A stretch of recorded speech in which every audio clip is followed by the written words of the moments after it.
Hi, it's me again with Corel Draw Tips and Tricks. Somebody sent me this pattern, and they really want like something like this, where they can't see.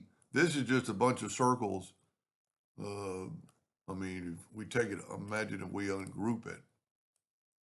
It's just a bunch of circles uh, nest together. But they want to do this right here and don't know. And there's a lot more we could do with this. I did this real quick and didn't even do it perfectly. And he said that's what they were looking for. So I'm going to take an ellipse. Then I'm going to hit the plus key and I'm going to move that ellipse out of the way. But then I'm going to also take the plus key and get my four-sided cross on the quadrant and go down to that edge. Whoop, I jostled it a little bit at the end. Then I'm going to take that duplicate, get the four-sided right there. Now, what I want that for later, I think. I'm going to take this one. I'm actually going to nudge it up twice 3 inches.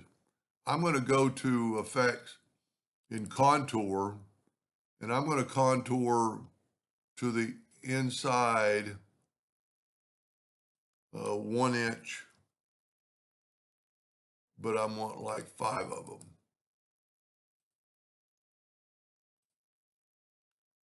That's pretty good. Now you don't have to break it apart because we're just going to use the fill. So now I'm just going to take my smart fill. Well, first of all, I don't guess I need that ring after all. I am going to group this together. Then I'm going to take my smart fill tool, and I really find it easier just to fill it all in with one color and then go back and change the colors and just click on the colors and make it different colors. Well, I'm not making it very pretty. Let's just leave that blue. Now, because we've grouped this together, we can move this out of the way. And now we have that shape. And it actually comes to a pretty good peak.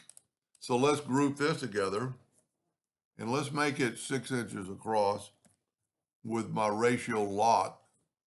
We're going to make our nudge factor 6 and then hit the plus key and just move it over. Now we're going to do, I don't know that my normal cutting it in half will work, but I'm going to try it. We're going to go to 3 inches because it doesn't really have a point. Yeah, it did work. So it's covering, you can see what it's doing. It's covering up those spots. Now we can group this together and then do this. Now, the only thing is you've got these ones on the outside, and it doesn't matter, what you do, you're going to have one of those on the outside that's like that. Now, we could probably make one that's full, if you needed that. Tell you what we'll do. Let's group this together. And then let's take a rectangle and just hold down the square and hit P. Of course, I didn't have my other one in the center of the page either. And I hit it pretty well. I'm going to go ahead and just intersect that. And that'll give me that.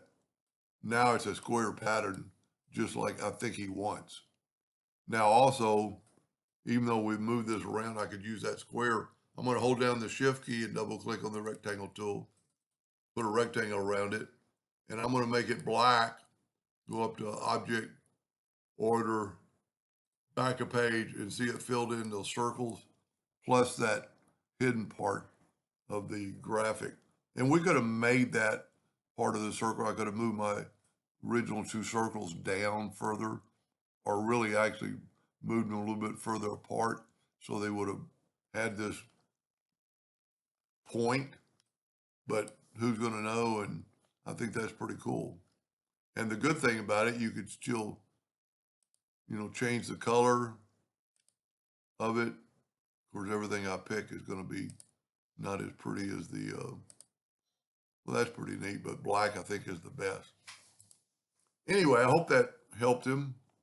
He had a good idea here, but you just need to, it's almost like rotating. Sometimes you've got to delete part of the deal so it won't have anything in the back.